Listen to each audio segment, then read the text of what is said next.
Hello. Hello. Hello, everyone. We are live on from the Change Conference.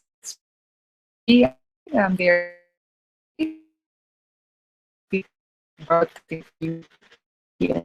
So yeah, I'm Anna. Hello, I'm Andreas from Climate Tracker. And yeah, we wanted to do a webinar to summarize a bit what has been happening, and also what we expect looking forward to COP. So just for you to know, you can engage in the conversation we are having right now.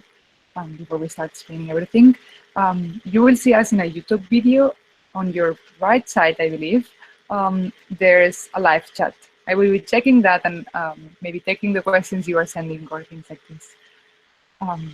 And having said that, feel free to send questions and open your ears widely, because Andreas will start with a bit of context. Yeah, so we just thought we kind of put what happened here a bit in the broader context.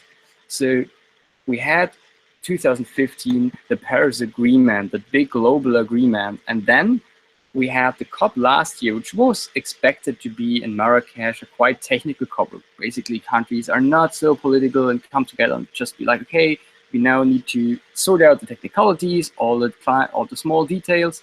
And then there happened a big boom. The US elections brought us Trump in the Oval Office. And actually, these negotiations here were the first negotiations with a Trump as president of the United States, the biggest historical emitter. So lots of people feared that there would be some coming from that. Definitely update you on what that meant for the negotiations. But also coming from Marrakesh, that meant that we had a bit of a weird situation where we really kind of had to follow up on details and the development of the so-called rule book of the Paris Agreement. So in Paris, we had a lot of goals, but now we need to set out the rules, what these goals actually mean for the implementation on the ground. So that was one thing. The other thing that started here was that this is the first conference leading up to the so-called facilitative dialogue in 2018. Because, as you might know, all countries around the world, well, most countries around the world, made pledges, so-called INDCs, where they said this is what we will do as our national climate policy before the Paris Agreement. This is a major part of the Paris Agreement. But these national policy plans are not enough to keep global warming even below 2 degrees and for sure not below 1.5 degrees. What is the actual goal of the Paris Agreement? So what we need is to make these policies more ambitious over time. And 2018 is the first point in time where countries come together and should make more ambitious pledges. So this was one discussion here that's called facilitative dialogue, how we actually will prepare this, because we need it to be a very productive, session where countries actually ratchet up their ambition. And that means we can't just meet at some point in Bonn in November this year, be like, okay, let's discuss how we ratchet up our or do that in Brussels. So that in Poland in 2018. So we need a whole lot of preparation, and to think about these preparations, that has to happen here. And of course, we then needed to see how all these small parts of the transparency mechanisms for the Paris Agreement will be developed further here. So there were a lot of technical discussions, but also there was some political momentum, especially with the US, we can touch on later again. Awesome. So these are all the things that we're expecting to happen during this 2 weeks that we have been here. I don't know if you followed, but during this week, there was a bigger Climate Tracker team. We had people from Turkey, from Belgium, and from Tunisia joining us, and they were writing from here. So we shared many of their articles in our social media, and they are can see a bit what will be the first time in the negotiations.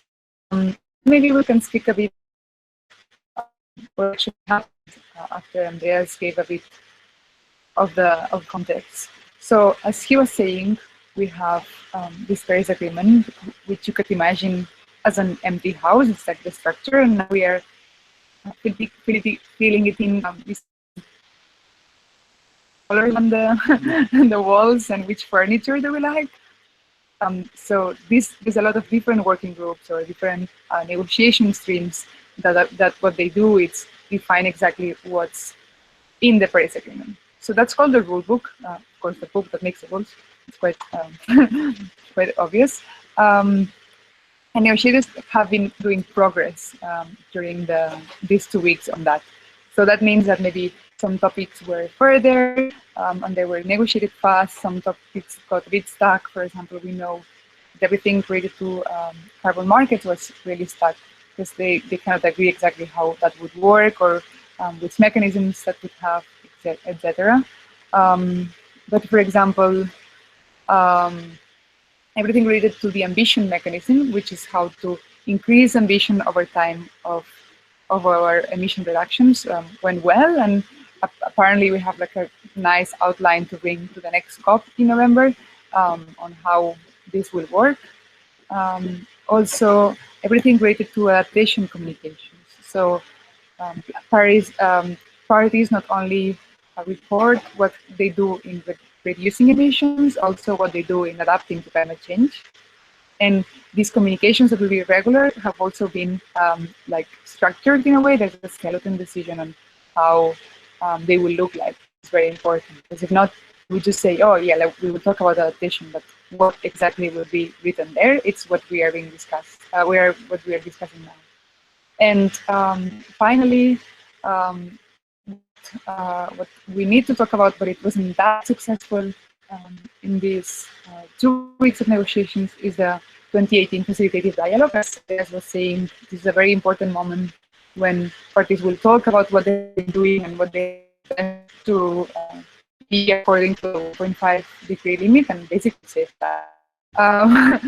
So the NGOs and many countries have been pushing for this idea that this 18 dialogue, this moment, has to be the trigger year, the year that we really start taking action.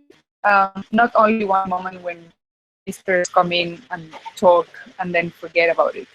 So they are trying to make this facilitative dialogue as something that includes the latest science from scientifics, from, for example, the IPCC, that takes into account other stakeholders, like even cities or regions or businesses, which can highlight that we are in a really high position on like fighting climate change, and that the transition is underway. So yeah, this wasn't a successful. Wasn't a successful point of the whole system that needs to be from now until COP and until 2018 when happens. Not only the negotiations were happening, but some other events. For example, the multilateral assessment. This is a moment that comes from other commitments. So parties have to explain what they have been doing in terms of reducing emissions. For example, which emission trajectory they are following, or which policies they have in place, or what they are going to do to achieve all this. So many developed countries were asked to do that. One of them including the US, which I will go back to it now. And then also developing countries have to do some of them. So we've heard that people were really impressed by India's pledges, because they have been actually taking more action than what they already promised. So I hope if you are from India and you're listening to us, you hold them accountable to that.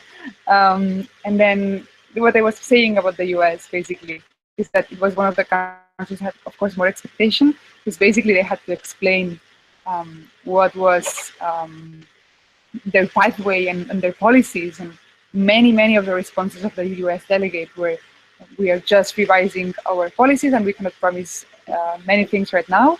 So that demonstrates that the Trump administration is just revising everything related to climate change, and they don't have a clear idea yet what they will do.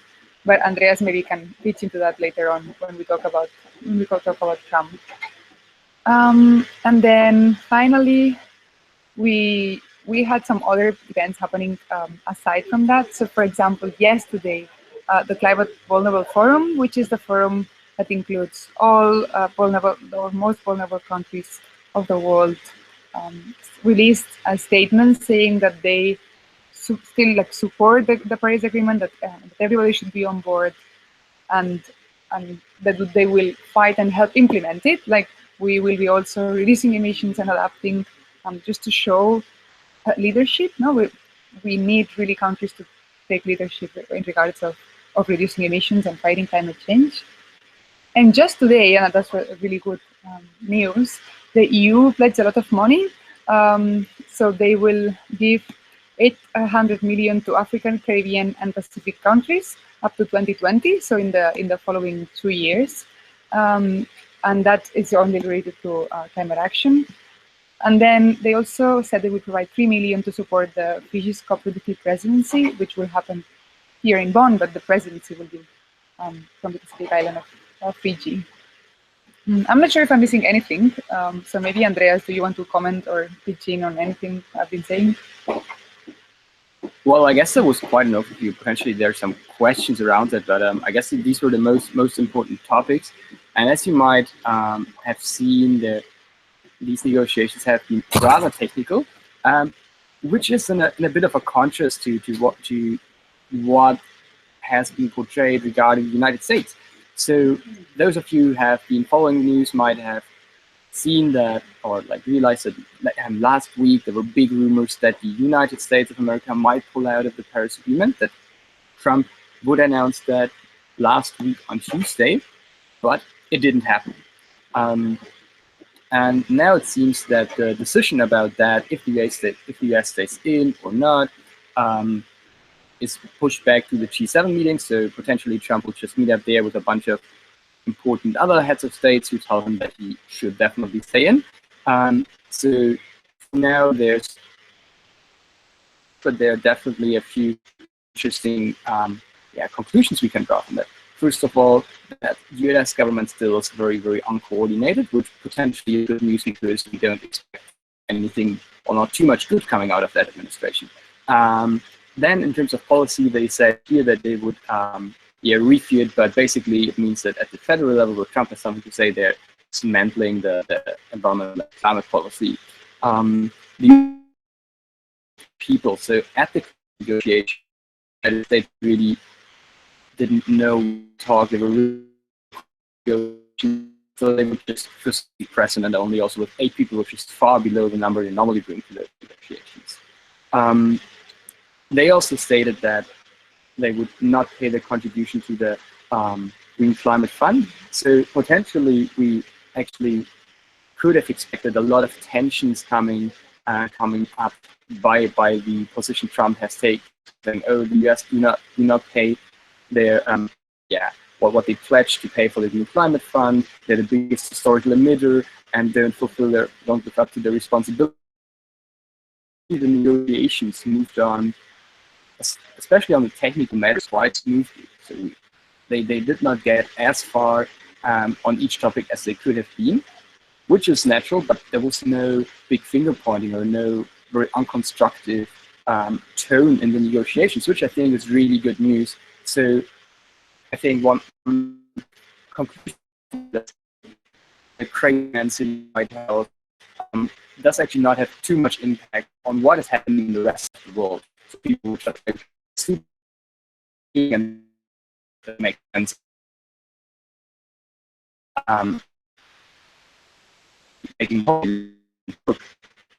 Yeah, of course. We hope so. That the Paris Agreement works. So basically, right now, which is the last day of the negotiations, there's a closing plenary for the 3 main bodies of negotiation. And basically, yesterday morning or something, they have been discussing a lot how to move forward. Because what happened in these 2 weeks is that there was a lot of discussion that was just out loud, like there was not a text, or there was not taking notes, or like, I mean, yeah, the secretary takes notes, of course, but it was not a formal process of like achieving a final conclusion. It was more like views. But of course, the role of the facilitators and everybody who guides negotiations is just to push countries to finally get to an agreement, and that's what they are trying to do now. So they are trying to see which topics have more agreement, and then maybe they can like draft a text about it or like a series of bullet points. So right now they are trying to see these exact procedures. And also they are trying to discuss if finally, maybe before COP, they want to have some other meetings to move forward the negotiations. So imagine one of the topics is stuck.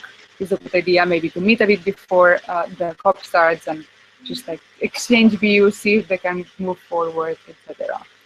So this morning there was a text on all this without a lot of brackets, so that means that they are reaching an agreement.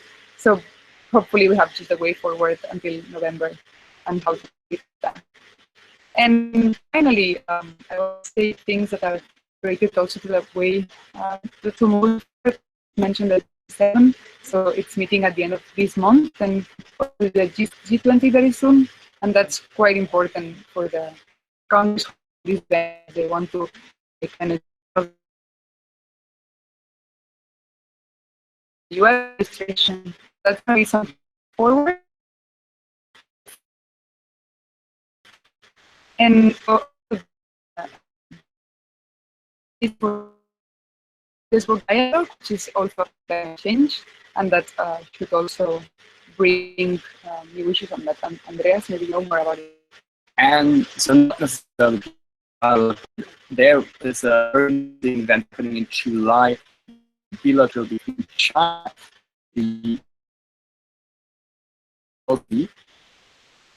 with the US potentially being not really a leader in foundation or diplomacy in any way in, say, 3 years if Trump stays in. This might be a very, very interesting coalition to look at. EU and two other blocks and how we want to follow up this. I don't know if you have anything else to add, but we could check the questions that you have sent.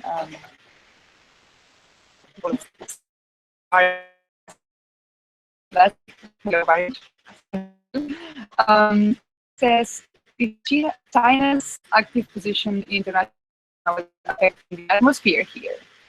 Okay, so maybe that relates to what you were saying, Andreas.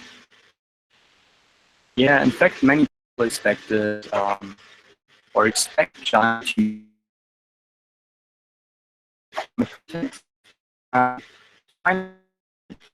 control that yeah, global policeman who's sorting out all stuff, so they don't see themselves in that role, from my understanding. But definitely, they have a much more active position, and definitely with their growing economic influence, that will, yeah, if you, for example, just look at investments made there, that is a big driver, it's a huge driver. We also saw that in terms of climate policy, there has been a huge in China, which has a lot to do with the influences that follow on the internet. Then this make the use for the China being, yeah, one of the, yeah, maybe new climate leaders there. This is definitely setting a tone in negotiations, and actually a lot of China launched a huge infrastructure program which is specifically focusing on green technologies and which involves 60 other countries. So that started Monday this week. So in fact, while being very present in those negotiations, you definitely see some kind of change, and you definitely see that constructive.